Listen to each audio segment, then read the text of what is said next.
Hello mga guys, what's up? Bukas tayo parcel, may dumating tayong parcel mga guys.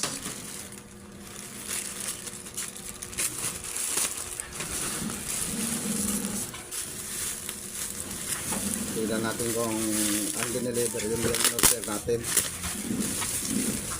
Bilis mga guys, kahapon lang to eh. Kahapon lang yung order.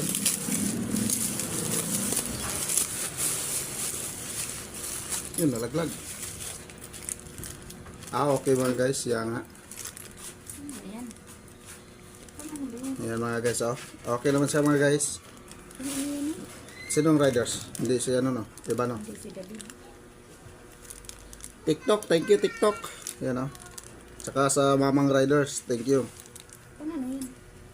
Ha? Magkakati ako na ba to? Gagawa ko ng mga sing-sing.